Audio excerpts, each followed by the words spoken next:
जानकारी के लिए सीधे रुख कर लेंगे। विवेक दीक्षित संवाददाता हमारे साथ लाइव जुड़े हुए हैं। विवेक, किस तरह की तस्वीरें देखने को मिल रही हैं? कितनी देर में ममता बनर्जी पहुंचेंगी वहां पर, किसानों से मुलाकात करेंगी और किसानों का क्या कुछ कहना है?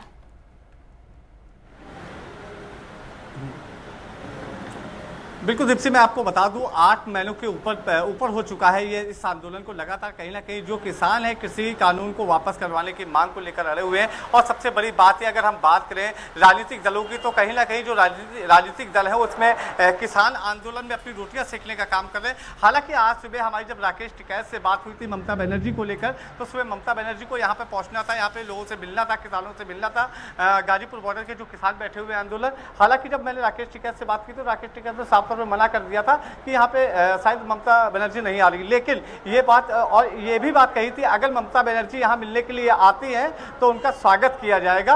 और सबसे बड़ी चीज़, हमारे साथ किसान नेता भी हैं, हम इनसे बात करेंगे। आज ममता बनर्जी को आना था, क्या लगता है, क्या राजनीतिक होनी थी यहाँ पे, क्या प्रक्रिया होनी थी, किस तरह की? नहीं, अगर ममता जी आती हैं राजनीति तो बिल्कुल नहीं होनी थी, क्योंकि राजनीतिक मंच नहीं है। लेकिन हाँ, जब 8वां महीना हमारा चल रहा है और जिस तरीके से हमने शुरू से पहले दिन से ये कहा था कि कोई राजनीतिक मंच नहीं है और राजनीतिक आंदोलन नहीं है, लेकिन जब स्पष्ट रूप से सरकार ने थोड़ा सा बदनाम करने की कोशिश की, किसानों को पाकिस्तानी, खालिस्तानी, कभी कांग्रेस की सपोर्ट में तो कभी किसी पार्टी की सपोर्ट में चलाने का जो इन्होंने आरोप लगाया, अब हमारे पास कुछ नहीं है, मजबूरी है। अब तो हम ये चाहते हैं कि हमें जो भी दल समर्थन करना चाहता है हमारे देश हित में, राष्ट्र हित में, किसानों की रोटी को बचाने के लिए, देश की रोटी को बचाने के लिए, तो हम बिल्कुल उसका स्वागत कर रहे हैं। और ममता बनर्जी के साथ तो वैसे भी राकेश भाई का एक अच्छा संबंध है। राकेश जी खुद जिससे पश्चिम बंगाल के चुनाव में गए थे तो उन्होंने ममता बनर्जी का समर्थन नहीं किया, बल्कि उन्होंने वहाँ के किसानों से आह्वान किया था कि इस झूठी सरकार से, इस झूठी नेताओं से थोड़ा सावधान रहें। उसके बाद राकेश जी की वहाँ पर मुलाकात हुई, एक शिष्टाचार भेंट थी। ममता बनर्जी जब मुख्यमंत्री बन गई थी, मुख्यमंत्री ममता बनर्जी का हम धन्यवाद करते हैं। उन्होंने बल्कि अपने कार्यालय भी यहाँ पर खोला था और उम्मीद थी कि ममता जी आएँ।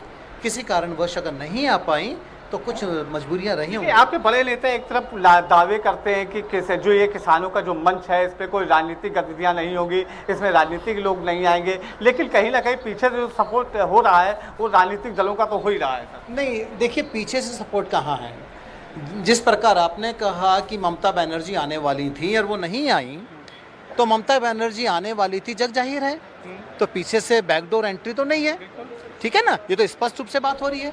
फिर भी अगर इस सरकार को, मेरे कुछ पत्रकार बंधुओं को इस पे भी आपत्ति है कि ममता बनर्जी राकेश टिकैत से जाकर मुलाकात क्यों कर रही है।